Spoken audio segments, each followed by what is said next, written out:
Bien, bah, écoutez, on est une grosse trentaine à présent. Je vous propose de démarrer tout de suite, et sans plus attendre, pour ne pas faire attendre ceux qui se sont connectés à l'heure, les autres nous rejoindront. Donc, comme, je le disais en préambule, c'est le premier rendez-vous de l'année des cafés capteurs, donc, 3e saison. Pour ce nouveau rendez-vous, alors pour celles et ceux qui ne me connaissent pas, hein, je suis, Antoine Lagneau, donc, je suis chargé de mission eau alimentation, à Alterbrouy-Franche-Comté, donc j'anime le réseau capteur. Et donc, pour ce premier rendez-vous de l'année, on a choisi d'inviter, Cathy Pogère et Guillaume Causse. J'espère que je prononce bien, ou Guillaume Cosset peut-être, hein, je crois.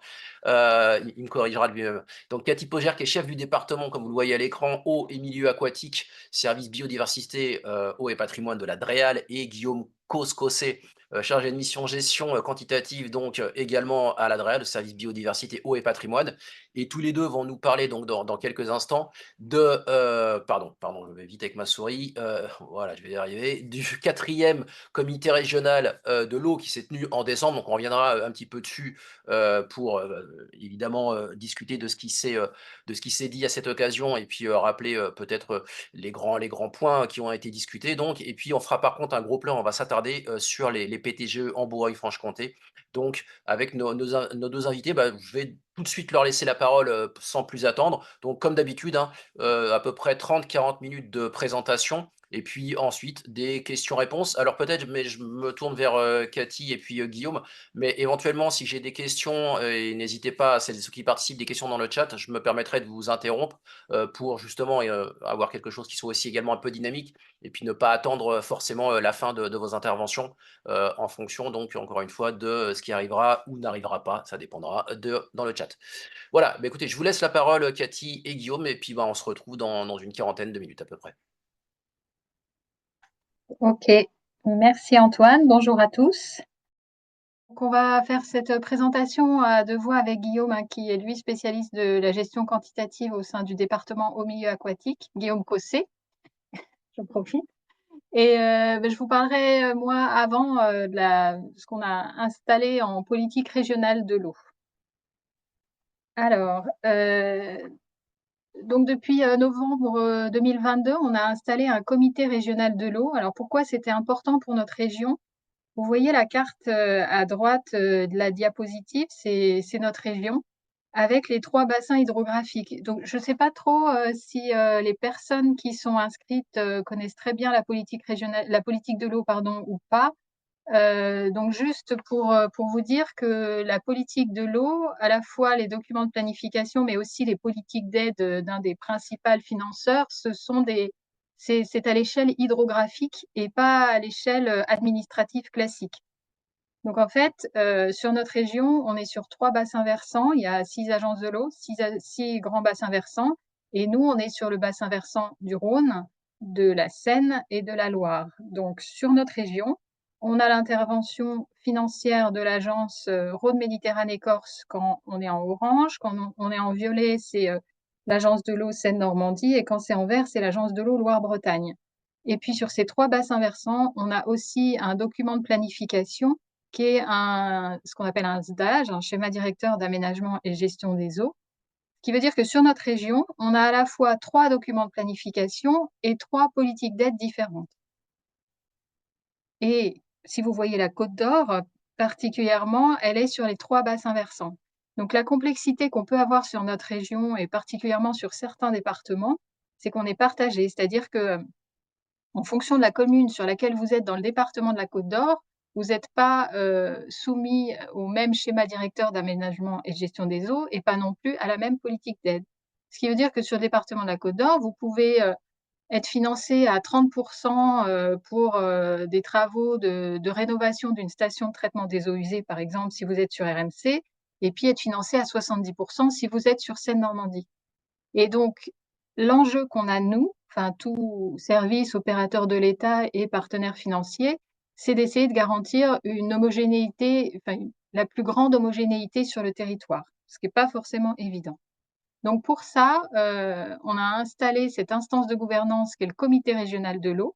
Le comité régional de l'eau, initialement, il était présidé par le préfet de région et depuis janvier 2024, il est coprésidé avec la présidente de région.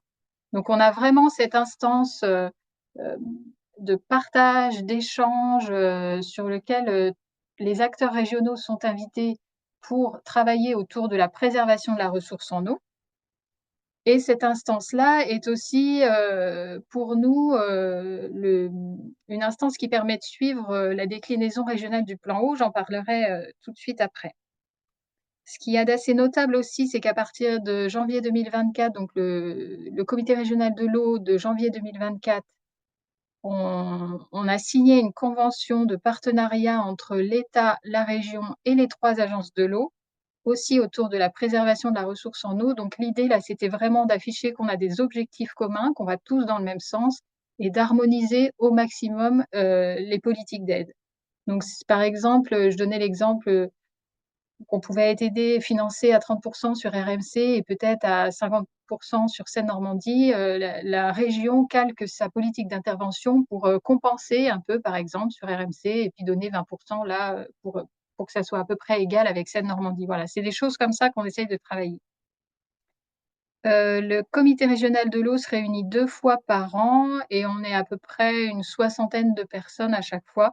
Donc c'est vraiment l'échelon régional, hein, qui est visé. On a toutes les directions, tous les opérateurs, tous les services de l'État et les représentants agricoles, chambre régionale d'agriculture par exemple. C'est pas les chambres départementales, c'est pas les syndicats, c'est vraiment, les chambres consulaires, aussi pour l'industrie, pour l'artisanat et cetera.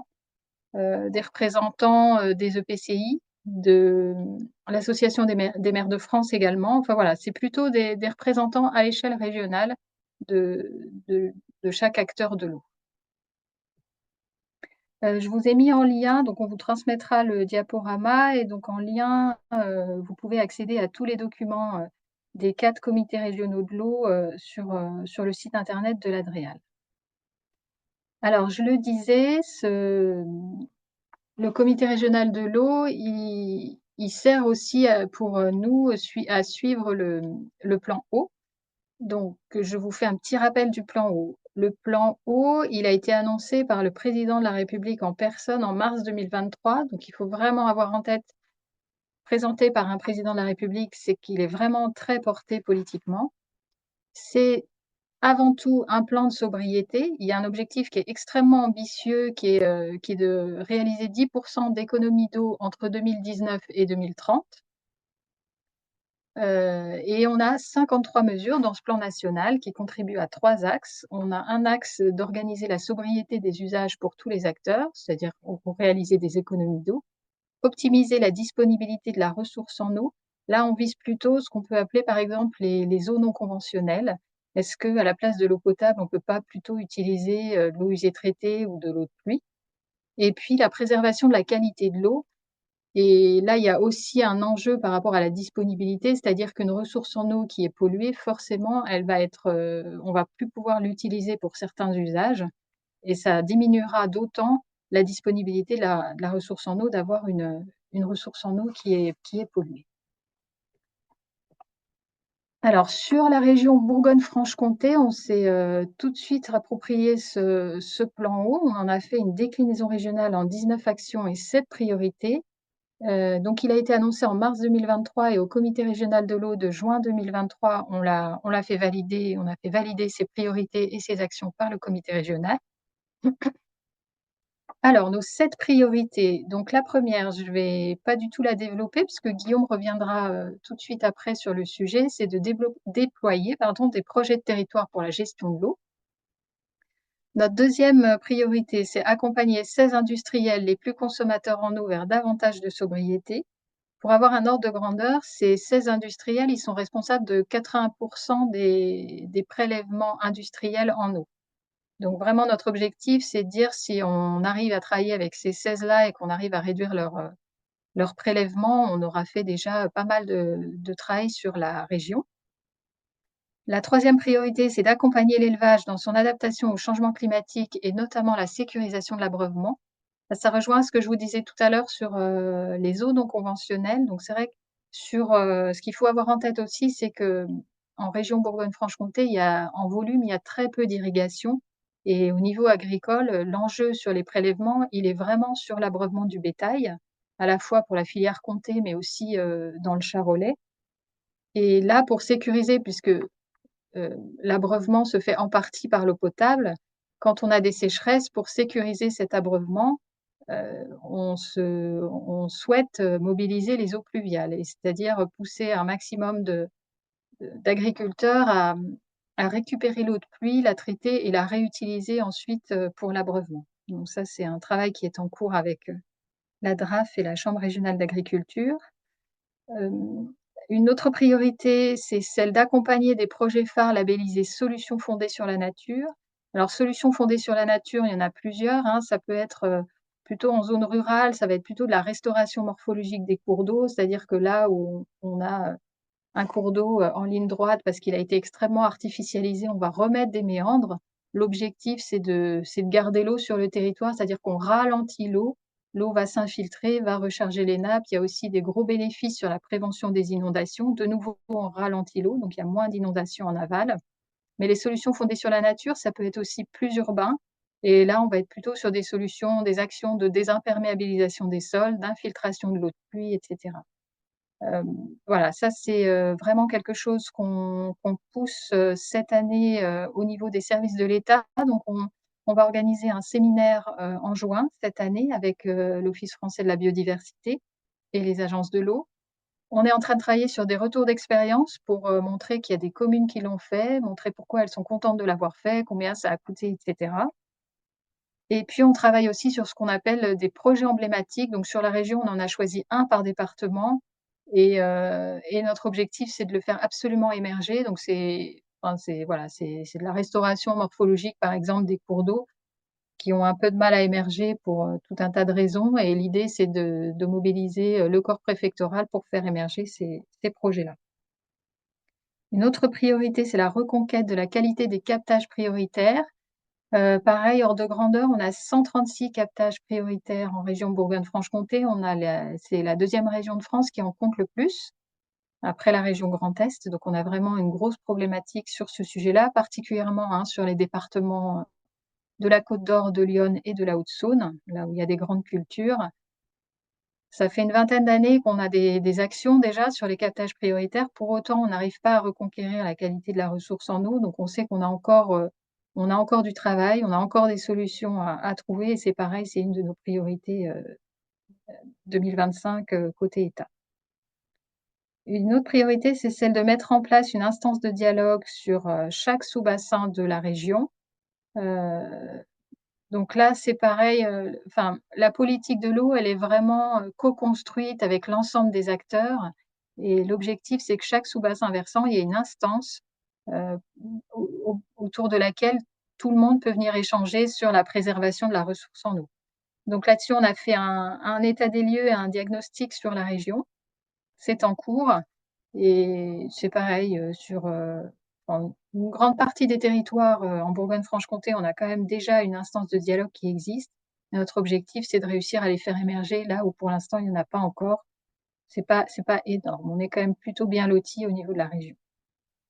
Et la dernière priorité, c'est l'incitation au transfert de compétences eau et assainissement à l'échelle intercommunale. On a encore beaucoup de collectivités qui ont gardé de communes, pardon, qui ont gardé la compétence soit eau, soit assainissement, hem, beaucoup en zone rurale et voilà et ça on a observé que dès que le transfert de compétences était fait à l'échelle intercommunale, on a quand même, beaucoup plus d'investissements, une gestion durable du patrimoine et cetera. Donc on croit vraiment à ce transfert de compétences qui est obligatoire en janvier 2026. Donc c'est pareil, on se mobilise pour inciter les dernières collectivités qui l'ont pas encore fait à l'accélérer.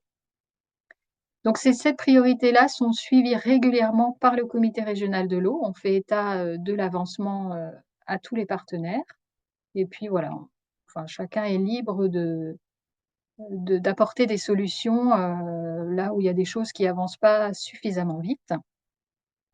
Alors notre bilan à 18 mois, il est positif puisqu'on a 100 de nos 19 actions qui sont engagées et 57 qui sont terminées. Donc là, c'est pareil, je vous ai mis un lien vers le site internet de l'Adréal.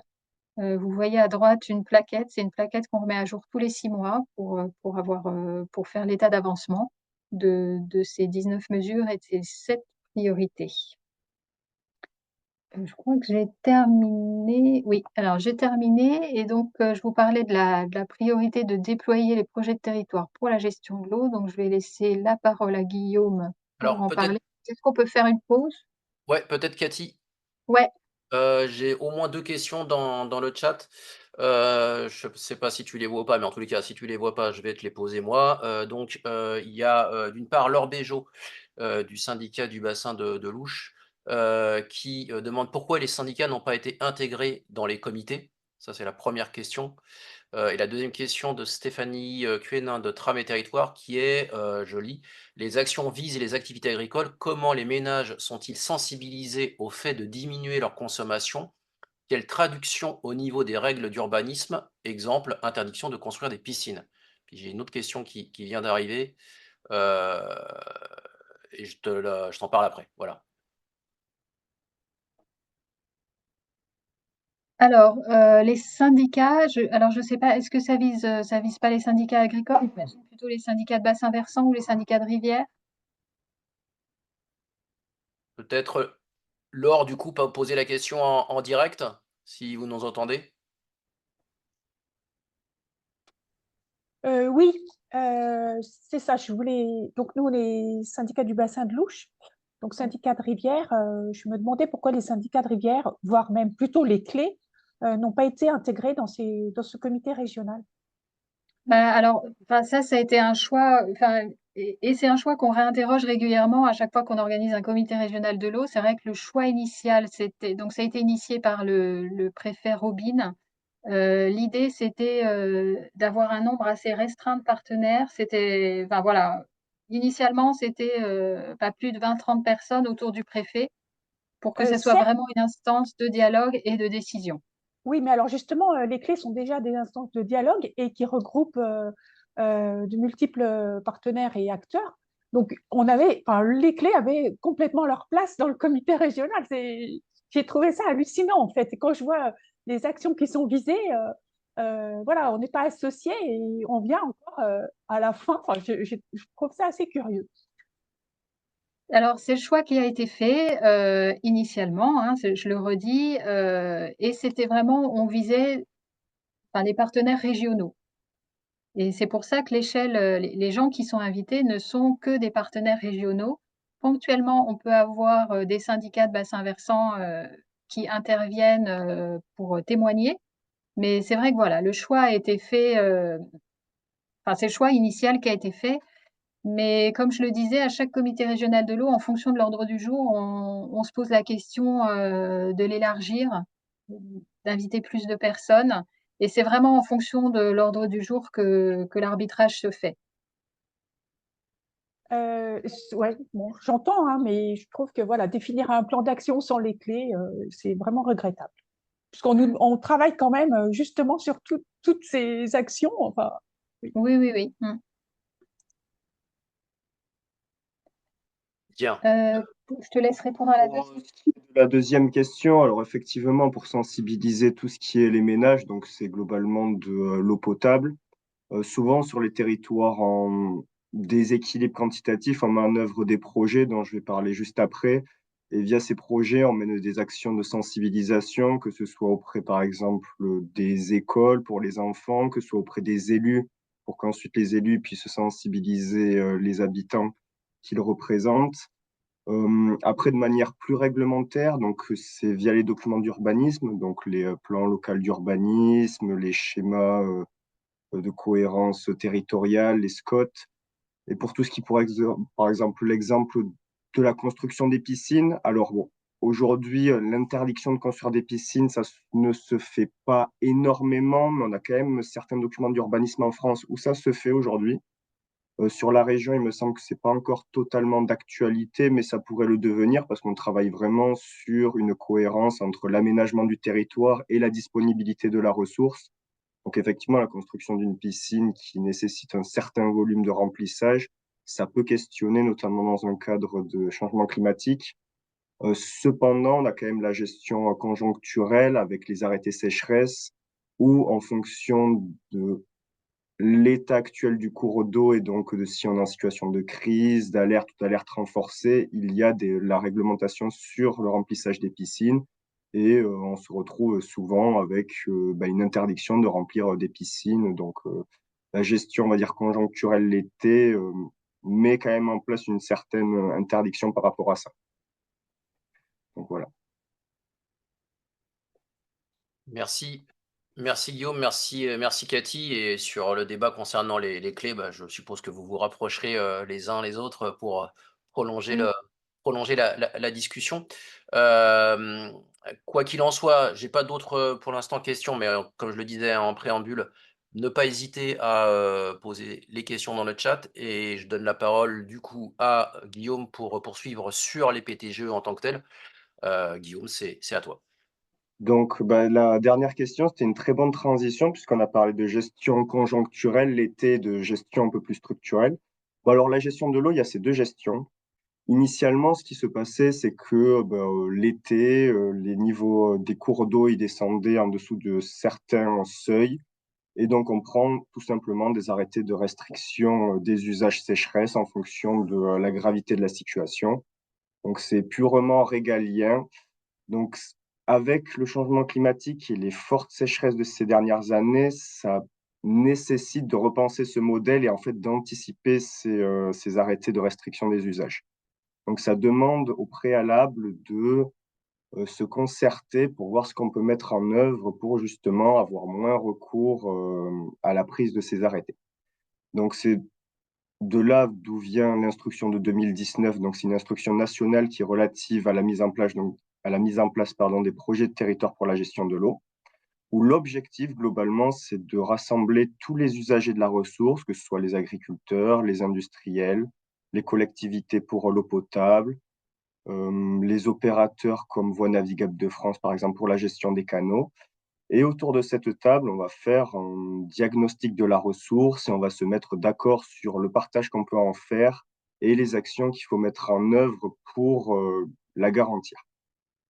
L'idée, en fait, c'est de mettre en place des actions qui permettront d'avoir moins recours aux arrêtés préfectoraux de restriction des usages de l'eau et donc d'anticiper la crise donc via ce qu'on appelle la gestion structurelle.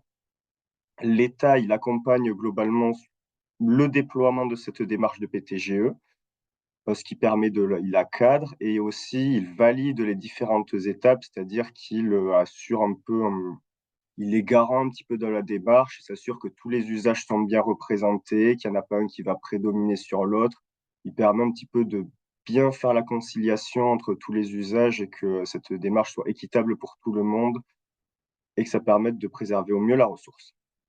Donc, la démarche PTGE, elle a été, on va dire, mise encore en avant avec le plan eau national qui est sorti en 2023, dont Cathy a parlé, avec notamment cet objectif de moins de 10% de réduction des prélèvements et prioritairement sur ces territoires où on met en place des projets de territoire pour la gestion de l'eau, parce qu'ils sont en déséquilibre d'un point de vue quantité de la ressource en eau. Bon, je vous ai parlé donc du projet de territoire, mais qu'est-ce que c'est concrètement? Donc, il y a différentes étapes. La première, en fait, c'est de définir le projet. Donc, c'est sur quel périmètre on va le faire. Donc, souvent, c'est des bassins versants parce que c'est l'échelle cohérente de la gestion de l'eau. Donc, bon, pour rappel rapide, un bassin versant, c'est un périmètre sur lequel n'importe quelle goutte d'eau va finir au même endroit à la fin. Pour schématiser de manière très simple, ne m'en voulez pas les spécialistes, mais donc c'est ça, donc c'est une échelle cohérente de gestion sur laquelle on va mettre en place une gouvernance adéquate pour prendre des décisions sur le territoire. On va réfléchir aux études à réaliser dans le cadre de ce projet de territoire, et donc pour cela, on va aussi construire des COPIL-COTEC, qu'on appelle, donc c'est des comités de pilotage, des comités techniques, donc des instances qui rassemblent euh, l'ensemble des usagers de la ressource en eau. Ensuite, une fois, on va dire, ce projet un peu calé, on va réaliser un état des lieux et un diagnostic de la ressource, qu'on appelle souvent des études de volume prélevable ou des études hydrologie, milieu, usage, climat, où l'idée, en fait, c'est de mettre un petit peu en balance donc, la ressource qui est disponible sur le territoire, les besoins des milieux aquatiques, notamment en termes de vie piscicole, et l'ensemble des usages qui sont présents et on met le tout face au changement climatique globalement. Et l'idée, c'est de voir quel volume on peut prélever. Alors pour un peu illustrer tout ça, je vous ai mis un petit schéma avec le poisson dans son aquarium, où ce qu'il faut se dire, c'est que toute l'eau, c'est ce qu'il pourrait y avoir dans un cours d'eau. Alors donc la flèche en bleu à gauche, c'est ce qu'on appelle souvent les débits biologiques, c'est le minimum dont le poisson a besoin pour pouvoir survivre. Ce qu'il faut se dire, c'est que l'idée, c'est vraiment du PTGE, c'est de respecter la vie aquatique tout en garantissant les usages. Donc l'idée, c'est vraiment de ne pas descendre en dessous de ce débit et que tout ce qui est au-dessus, c'est le volume qu'on va pouvoir mobiliser pour les différents usages de la ressource, qui vont devoir se partager par la suite. Donc voilà, c'est schématiquement l'idée de la gestion structurelle, c'est on identifie les débits en dessous desquels on ne doit pas descendre pour préserver le milieu, et le reste, on le répartit entre les différents usages, pour les sécuriser notamment. Donc voilà ce qui se passe. Aussi, on peut, dans le cadre de projets de territoire sur des secteurs qui seraient moins en déséquilibre, on peut réaliser des études un peu moins poussées, avec tout simplement une comparaison des usages et de la ressource, sans aller vraiment à la définition de volumes prélevables qui seront par la suite arrêtés et qui vont devenir réglementaires. Donc ensuite, une fois qu'on a élaboré des volumes prélevables et qu'on les a arrêtés, il faut mettre en place en fait des plans d'action pour permettre aux différents usages d'atteindre leur volume. Ce qu'il faut avoir en tête, c'est que les volumes prélevables aujourd'hui, avec les changements climatiques, ils vont globalement quasiment tout le temps à la baisse par rapport aux prélèvements qui se font, parce qu'on se rend compte qu'on est sur des territoires en déséquilibre, et pour préserver cet équilibre, l'idée l'idée principale et qui est même un peu logique, j'ai envie de dire, c'est qu'il faut moins prélever d'eau. De manière assez générale, il y a tout un tas d'autres actions, mais il y a quand même un gros levier qui est la sobriété, qui est d'ailleurs mis en avant dans le plan. Donc pour ce faire, il faut accompagner les différents usages et il faut mettre en place des actions qui vont leur permettre justement d'aller vers ces économies d'eau. Donc ensuite, on met en œuvre ce plan d'action avec les différentes maîtrises d'ouvrage qui sont accompagnées par les financeurs, qui sont l'agence de l'eau, la région, les départements et tout un tas d'autres financeurs potentiels dont je ne vais pas forcément faire la liste aujourd'hui. Et après, l'étape un peu finale du PTGE, c'est au service de l'État de réviser l'ensemble des autorisations de prélèvement des différents usages pour qu'ils soient en conformité avec les volumes qui auront été définis et adoptés dans le cadre du projet de territoire pour de la gestion de l'eau. Et après, au bout d'un certain nombre d'années, on fait un bilan de voir si on est retourné à l'équilibre ou pas. En bas à droite, je vous ai mis un tableau juste pour illustrer un peu la notion de volume prélevable. Alors, c'est sur le secteur du bassin versant de la Tille. Vous pourrez retrouver ce tableau dans le cadre du règlement du SAGE où c'est par tronçon, donc TI 2, TI 3, TI 4. Le volume prélevable qui a été identifié, donc le volume tout usage, et après il est réparti entre les différents usages. Donc par exemple sur TI2, pour l'alimentation en eau potable, on a le droit à 52,5% des 1,2 million de mètres cubes qui ont été définis. Bon là comme ça, j'ai pas tout à fait le calcul, mais ça doit faire quoi, 630 000 mètres cubes. Donc voilà, on a ce volume pour l'eau potable sur ce secteur et on n'a pas le droit de le dépasser une fois que les arrêtés de révision des autorisations de prélèvement par les services de l'État ont été faits. Donc, différents types d'actions un petit peu pour justement atteindre ces volumes prélevables. Alors, il y a des actions qui vont être vraiment type économie pour des volumes, et il y en a d'autres qui vont être plus tout ce qui est solutions fondées sur la nature. C'est des actions qu'on ne peut pas vraiment quantifier en termes de volume que ça va économiser, mais elles apportent tellement à côté, pour permettre de recharger la ressource, les nappes, qu'elles ont un grand intérêt. C'est juste que malheureusement, on ne peut pas forcément toujours les quantifier en termes de volume vraiment que ça va économiser. Et c'est ce qui fait que des fois, elles ne sont pas forcément toujours mises en avant, priorisées, alors qu'elles sont indispensables. Donc, en termes de différents types d'actions, on a l'amélioration de la connaissance qui permet tout simplement de mieux connaître son territoire, les stations hydrométriques, les piézomètres, tout ce qui peut être les études de connaissances. Pour refaire le lien avec la question de Stéphanie Quenin Sur la sensibilisation, il y a beaucoup d'actions de sensibilisation des élus, du grand public, des écoles pour vraiment, il faut économiser la ressource. Enfin, voilà. Tout ce qui est économie d'eau, donc ça va être des travaux, donc tous les usages, il va y avoir des travaux de rendement de réseau pour l'eau potable, de sobriété pour les particuliers, où on va mettre à disposition, par exemple, des kits de sobriété. Je pense notamment à Dijon Métropole, par exemple, qui a mis ça en place.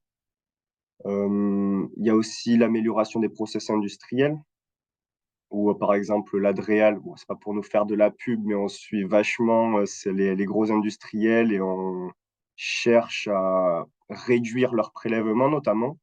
Et on a fait un gros travail sur ces industriels qui ont vraiment réduit leurs prélèvements et mis en place des actions l'été justement quand la situation est la plus tendue. Je pense aussi au changement de pratiques agricoles, notamment pour l'irrigation. Bon, voilà quelques actions. Je vais pas commencer à tous les citer, sinon ça ne durera pas une heure ce café. Après, il y aura toutes les solutions fondées sur la nature. Donc, c'est des actions où on ne peut pas compter les volumes économisés, mais elles sont d'une importance capitale pour la préservation des milieux, le remplissage des nappes, assurer un soutien d'étiage l'été, avoir moins d'inondations sur ces territoires. Donc, je pense notamment à l'hydromorphologie des cours d'eau, la restauration des zones humides, la désimperméabilisation des sols, où on a pas mal d'actions qui sont mises en place, notamment sur des écoles, des cours d'école. Donc après, il y a tout ce qui est, on va dire, adéquation entre disponibilité de la ressource, aménagement du territoire, notamment dans la prise en compte dans les documents d'urbanisme, pour qu'on puisse vraiment, où c'est qu'on peut construire des logements, sur quel secteur, est-ce que la ressource est disponible. Et il y a un vrai travail aujourd'hui à faire dans ce sens-là. Après, il y a des questions de qualité, notamment de protéger les ressources notamment destinées à l'eau potable. Si aujourd'hui des ressources, on les pollue, ça veut dire que ça sera de l'eau qu'on ne pourra pas utiliser plus tard, ou de l'eau qui coûtera très cher à repotabiliser pour enfin, pour l'alimentation des populations. Donc, c'est des questions à ne pas négliger du tout, la qualité, même si là, effectivement, on fait un focus un peu sur la quantité. Et il y a aussi tout ce qui est réutilisation des eaux non conventionnelles, donc récupération des eaux de pluie, récupération des eaux usées traitées. Est-ce qu'on peut, par exemple, les utiliser pour l'irrigation plutôt que d'aller prélever sur une nappe? Enfin, tout un tas de questions avec voilà, un panel de différentes actions. Donc, en termes d'avancement des projets de territoire pour la gestion de l'eau sur la région, on en a 15 actuellement qui sont lancés. Donc, on a 4 PTGE de première génération qui sont en cours de révision. Alors, quand je dis PTGE de première génération, c'était qu'initialement, sur le bassin Rhône-Méditerranée, dont Cathy a parlé au début avec les 3 grands bassins qui couvrent la région, initialement, sur ce bassin, on avait anticipé un peu la démarche de projet de territoire et on avait déjà lancé des projets de ce type. Donc aujourd'hui, on est sur de la révision de ces projets. Donc c'est quand même des territoires qui sont très avancés d'un point de vue gestion quantitative et pour lesquels on continue ce travail-là. Donc il y en a 4 sur lesquels on est en train de réviser ces plans. On en a 3 pour lesquels on a déjà des plans, donc toujours le bassin Rhône-Méditerranée, sur lesquels il faut engager des révisions.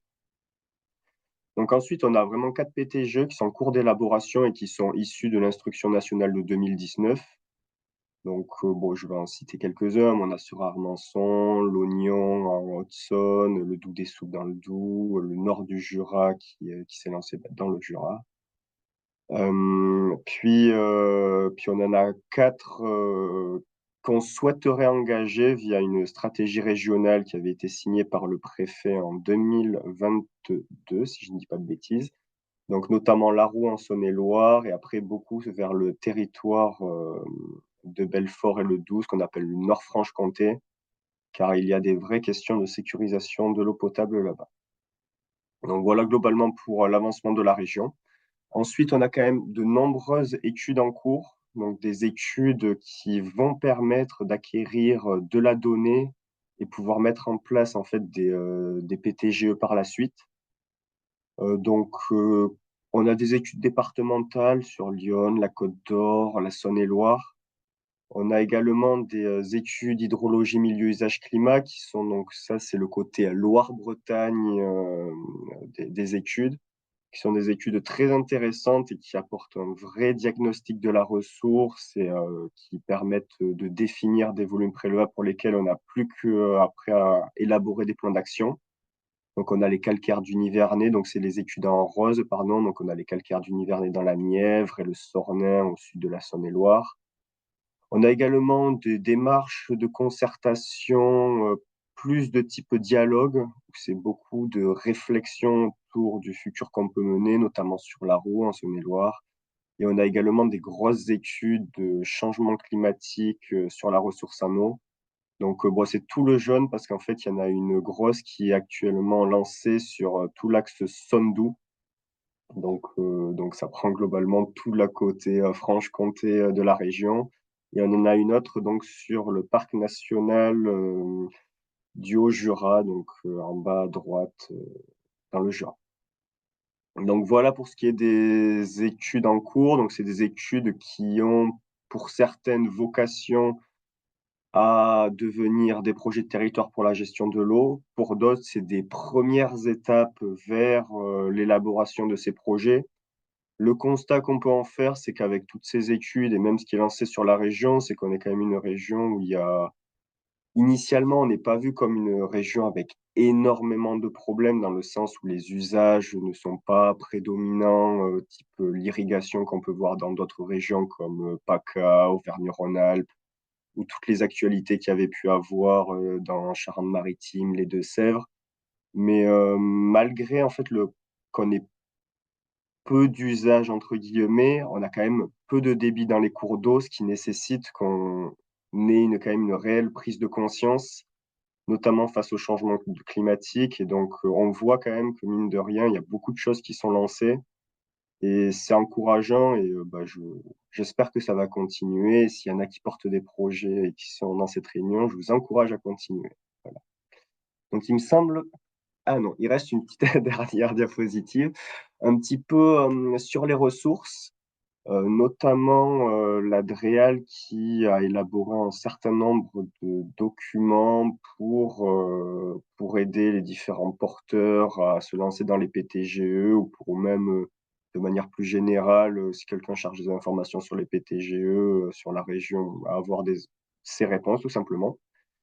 Bon, alors pour ce qui est du premier point, le film, on va vous le passer juste après cette diapositive, donc je vais le sauter. On prend des questions. Je finis juste après, on voit ce qu'on fait. Donc, ce qu'on peut retrouver, donc on a un mode opératoire, c'est globalement toutes les étapes pour élaborer un PTGE ou pour même faire la révision des PTGE de première génération en PTGE. On a des exemples de cahiers des charges d'études réalisés dans le cadre des PTGE. On a aussi réalisé un portrait à connaissance où globalement, il contient toutes les données disponibles sur Internet et qui sont en ligne pour réaliser des projets de territoire pour la gestion de l'eau. Donc voilà, donc il y a les sites Internet, comme vous aurez le diaporama par la suite, vous pourrez les consulter facilement. Donc, Antoine, tu souhaites faire comment? Est-ce qu'on passe le film maintenant et on répond aux questions après ou je pense que ça peut être bien.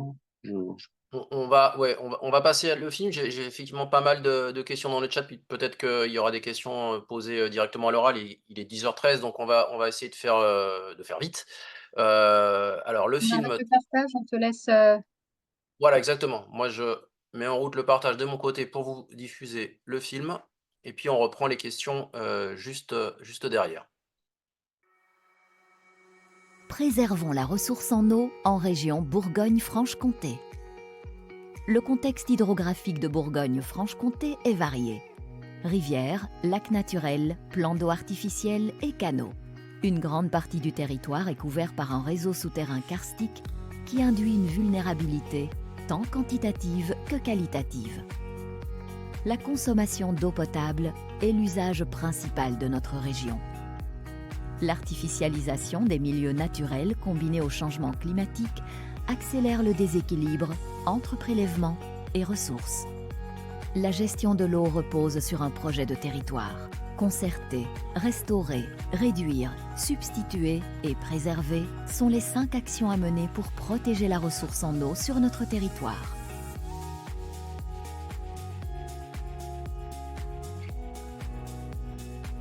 La ressource en eau est gérée à l'échelle du bassin versant. Le projet de territoire pour la gestion de l'eau permet de garantir l'équilibre quantitatif du milieu. Pour coordonner les acteurs locaux, il est nécessaire de définir une gouvernance adaptée, rassemblant l'ensemble des usagers et des acteurs de l'eau.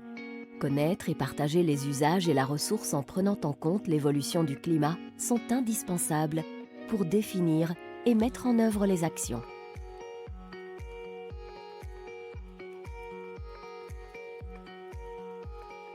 Les activités humaines et le changement climatique ont progressivement contribué à la raréfaction de l'eau. Préserver les zones humides améliore la qualité et la disponibilité de la ressource. Désimperméabiliser les sols favorise l'infiltration qui recharge les nappes. Les solutions fondées sur la nature, efficaces et peu coûteuses, améliorent et protègent l'eau. Les documents d'urbanisme locaux doivent intégrer ces solutions pour protéger la ressource dans les zones fragiles et favoriser sa restauration.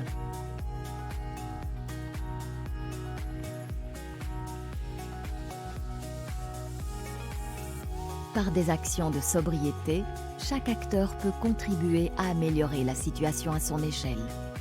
En se regroupant, les collectivités en charge de l'eau potable optimisent leurs moyens. Elles améliorent le rendement de leur réseau et assurent efficacement l'approvisionnement.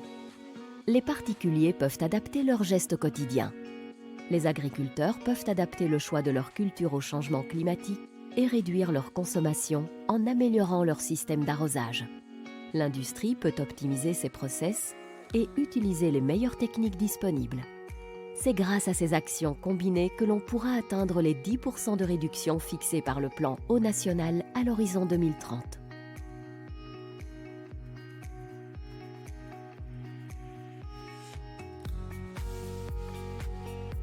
Substituer, c'est aller chercher une ressource alternative. On peut réutiliser les eaux usées traitées pour l'irrigation ou l'arrosage des espaces verts. Ou créer des retenues d'eau pluviale pour l'abreuvement. On peut aussi réemployer l'eau dans les nouvelles constructions.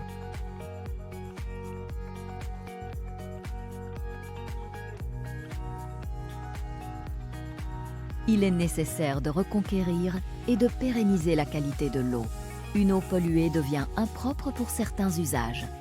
La mise en place de zones de protection permet de préserver la qualité de la ressource à long terme. Les émissions de polluants doivent être adaptées au nouveau contexte climatique. Tout comme les pratiques culturelles, les solutions fondées sur la nature contribuent à préserver et à reconquérir la qualité de la ressource en eau. Mobilisons-nous, ensemble, préservons la ressource en eau. Retrouvez plus d'infos sur le site de la DREAL, Bourgogne-Franche-Comté.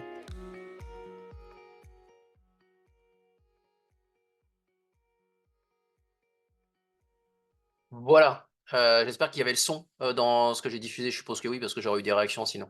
Peut-être, Guillaume, Cathy, un complément par rapport à ce film et donc on peut le retrouver sur le site de la DREAL. Est-ce qu'il est 10h17, peut-être passer directement aux questions, sauf si vous souhaitez donc ajouter un petit complément par rapport à ce qu'on vient de voir et sinon on passe aux questions. Bah, juste par rapport au film, hein, Guillaume en a parlé, le préfet de région a signé une stratégie régionale sur la gestion quantitative et on s'était posé la question de la diffuser largement et donc en complément d'une plaquette et de documents qui sont disponibles sur le site internet de la DREAL, on avait fait ce film pour les réseaux sociaux, voilà, pour pouvoir diffuser. Donc il est libre d'accès, vous pouvez le réutiliser et c'est la synthèse de ce qu'il y a dans notre stratégie régionale gestion quantitative. Alors par rapport aux questions, donc il y a la question de Nicolas Boilin par rapport au rejet industriel. Donc côté État, on a tout à fait conscience hein, de la difficulté de connaître tous les prélèvements industriels. Alors nous, on peut transmettre ce dont on a connaissance. Les industriels qui sont soumis à une réglementation et qui sont obligés de nous déclarer des choses. Donc ça, il n'y a pas de souci là-dessus. Par contre, c'est vrai qu'il y a tout un tas d'industriels, j'allais dire qu'on connaît même pas, pour lesquels la question se pose et ça, enfin l'État est pas en capacité, de fournir des informations. Donc, l'État peut dire, à la chambre régionale de commerce et d'industrie, de travailler avec les clés et cetera, mais on pourra pas aller beaucoup plus loin. Donc c'est vrai enfin voilà, on a connaissance du problème, on essaye de faire avancer les choses, mais tout n'est pas dans nos mains et du coup voilà, ça prend un peu de temps. Sur les forages privés, tu veux répondre? Oui, sur les forages privés, donc bah, c'est des forages privés. En théorie, ils sont censés être déclarés en mairie. Bon, la pratique, c'est que ça ne se fait pas et les services départementaux sont globalement très peu au courant des forages privés. C'est assez problématique quand même quand on fait des états des lieux sur les territoires des différents usages, parce que mine de rien, le cumul de tous ces forages privés a quand même un impact sur la ressource. Donc globalement, on essaye de les prendre en compte dans nos états des lieux en les estimant, mais on n'a pas une connaissance exhaustive de tous les forages, malheureusement. Après, il y a la réglementation sur les forages qui devrait évoluer dans les mois à venir, en espérant qu'on aura une meilleure visibilité sur les nouveaux, mais sur l'ancien, on risque quand même toujours d'avoir des difficultés de connaissance. Donc, si jamais vous avez un puits chez vous, je vous encourage à aller le déclarer en mairie. Personne ne viendra, enfin, c'est juste pour la connaissance et nous, ça nous aide dans nos diagnostics et vous ne serez jamais embêté, entre guillemets, si on peut dire ça comme ça. Enfin, j'espère. Sur le Sera Armançon Sera Armançon, il est opérationnel. Alors, le PTGE Sera Armançon, effectivement, il a validé son plan d'action en clé. Donc, il y a déjà des actions qui sont menées sur ce qu'on appelle solutions, enfin, des actions un peu sans regret, qui sont pas forcément très stratégiques ou qui demandent davantage de concertation. En revanche, le PTGE n'est pas encore adopté d'un point de vue réglementaire parce qu'il faut que le préfet coordonnateur du bassin Seine-Normandie valide la démarche. Et ce n'est pas encore le cas pour différentes raisons sur lesquelles on essaye de creuser et d'affiner certaines actions. Donc, effectivement, il est opérationnel, il y a des actions qui sont en place, mais on ne peut pas dire qu'aujourd'hui, il est adopté d'un point de vue purement réglementaire. C'est un peu des détails presque. Ensuite, aucune initiative dans la Nièvre. Bah, si, parce qu'il y a l'étude donc sur les calcaires du Nivernais, donc une étude portée par le conseil départemental de la Nièvre qui quand même recouvre une très grosse partie du territoire. Et donc c'est une étude hydrologie, milieu, usage, climat qui est dans sa dernière phase et qui va apporter beaucoup de réponses sur les questions de partage enfin déjà de diagnostic du territoire et de partage de la ressource entre les différents sous-bassins versants. Notamment qu'il y en a beaucoup qui ont chacun leur spécificité. Il y en a qui sont beaucoup plus irrigation, il y en a d'autres où les questions d'eau potable sont beaucoup plus euh, en avant. Enfin, voilà. Donc, s'il y a des initiatives dans la Nièvre et de bonnes initiatives qui, je l'espère, aboutiront peut-être à l'avenir sur des projets de territoire pour la gestion de l'eau. Donc, voilà. Sur la suite, hein, la question sur la documentation, sur les études. Alors, je pense que tu veux parler des études qui sont portées par les territoires. Donc on a pas enfin, sur notre site internet, il y a des informations comme quoi ces études existent et cetera. Par contre, on n'a pas mis de contact. Enfin, s'il y a des études qui t'intéressent, faut pas hésiter à contacter Guillaume. Et concernant, l'articulation, PTGE Life Artisan, alors l'articulation, on la fait pas forcément, avec PTGE du Life Artisan, c'est plutôt, ce que j'ai développé, tout à l'heure, notre priorité du plan Eau de promouvoir, les solutions fondées sur la nature. Donc on est complètement, connectés au projet Life Artisan. Alors pour ceux qui connaissent pas, c'est un programme national qui est piloté par l'OFB et il y a tout un tas d'actions qui sont déployées dans les régions pour promouvoir les solutions fondées sur la nature. Et notamment, il y a des projets exemplaires, des projets qui sont labellisés Life Artisan. Et donc, il y a un appel à projet national et si on fait remonter des beaux projets et ils sont après labellisés ou pas Life Artisan. Donc, par rapport à ça, nous, c'est ce que je disais, on a un fort objectif de mieux faire connaître ce qui se passe en région Bourgogne-Franche-Comté parce que pour l'instant, on n'a aucun projet en Bourgogne-Franche-Comté qui est labellisé Life Artisan et on trouve ça vraiment dommage parce qu'il y a des tas de choses super qui se font chez nous. Donc cette année, on a fait un peu de lobby pour au moins en remonter un. Donc il y a un projet qui sera remonté dans le Jura sur la Cloge, de restauration de la Cloge dans la forêt de Chaux. Et je parlais tout à l'heure de notre action sur les projets emblématiques qu'on veut absolument faire sortir. L'idée derrière, c'est ensuite de les faire labelliser Life Artisan. Donc là, voilà, on essaye de faire beaucoup de choses pour qu'on ait plus de visibilité sur les projets SFN exemplaires de la région Bourgogne-Franche-Comté. Merci. Merci Cathy, merci Guillaume. Il nous reste 5 minutes à peu près. Et Ambre, donc, vous remercie. Ambre Treilly. Est-ce qu'il y a des questions, donc soit dans le chat, là il n'y en a plus, on a épuisé le stock, mais est-ce que les uns et les autres, les unes et les autres qui êtes connectés, souhaitaient poser des questions à Guillaume et Cathy? On vous écoute. Vous pouvez prendre la main directement sans lever la main en fait.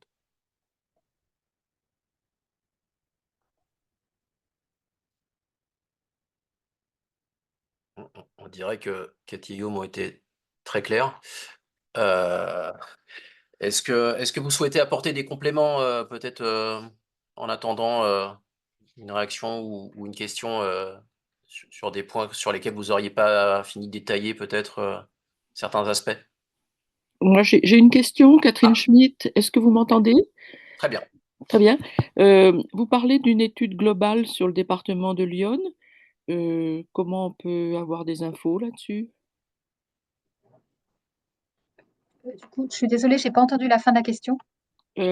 Comment avoir des informations sur l'étude globale sur le département de l'Yonne? Alors, il faudrait se rapprocher du conseil départemental de l'Yonne. Nous, on a eu l'information par l'agence de l'eau Seine-Normandie qui a financé cette étude. Oui, parce que les études, personne ne les voit. Donc, nous, on demande à ce qu'elles soient visibles. Et on avait sur le site de la préfecture, un des préfets précédents avait mis en place une lettre eau et ça permettait justement d'informer tout le monde. Alors comme on a beaucoup de soucis, on n'a pas trop envie de le dire en publiquement, mais nous, en tant qu'association, on a besoin de savoir. Eh ben, je vous invite à vous rapprocher. Alors, soit je pense que comme c'est financé par l'agence de l'eau Seine-Normandie, vous pouvez aller sur leur site internet et vous retrouver l'aide au conseil départemental pour en savoir un peu plus sur ce qu'il y a dans l'étude. Sinon, faut vous rapprocher Oui, du conseil départemental. moi j'avais cru comprendre que le conseil départemental suivait les analyses concernant les captages prioritaires. Et en ce sens, ils étaient financés par l'agence de l'eau. Et donc ça, on le sait puisqu'on siège au comité de bassin.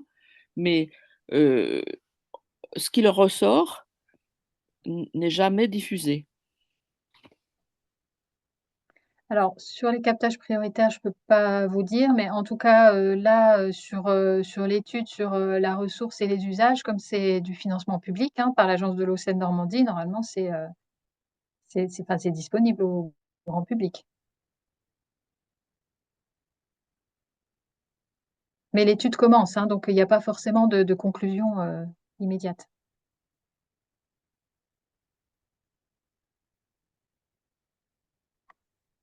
Merci Catherine d'avoir posé cette question. Y a-t-il d'autres pardon, d'autres réactions, d'autres questions avant de retourner à nos autres occupations? Ou comme je le disais, est-ce que Cathy, Guillaume, avant de conclure, peut-être s'il n'y a pas de questions, donc est-ce qu'il y a des éléments sur lesquels vous souhaitiez peut-être préciser certains aspects, des rendez-vous à venir? Ben, rendez-vous, je crois que j'en ai parlé, c'est le séminaire sur les solutions fondées sur la nature qu'on va co-organiser avec l'OFB en juin. Donc normalement un comité régional de l'eau en juin. Donc là, je redis aux représentants des clés qu'on re-questionnera le préfet sur leur présence. Voilà, après, je ne peux pas préjuger de l'arbitrage.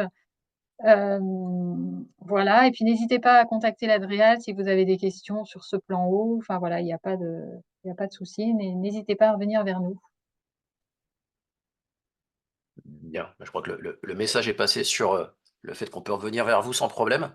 Euh, Si il n'y a pas d'autres questions ou de commentaires particuliers, bah, je vais vous proposer de conclure, sachant que tout ce qui a été dit là, effectivement, alors d'une part, le café a été enregistré et donc sera possible d'être visionné dans son intégralité sur le site d'Alter. Euh, Quant aux ressources qui ont été proposées, idem, hein, le PowerPoint sera disponible sur le site d'Alter, la vidéo également. Bref, tout ce que vous avez vu, entendu, sera en replay. Et puis, bah, peut-être, de toute façon, les uns et les autres avec le contact et les contacts de Guillaume et de Cathy. Sinon, s'il le faut, on n'hésitera pas à les mettre, si vous en êtes d'accord, évidemment, hein, Cathy et Guillaume. Euh, et puis, quant à moi, quant à nous, donc côté Alter et côté prochain Café Capter, le prochain devrait avoir lieu normalement le 13 mai prochain.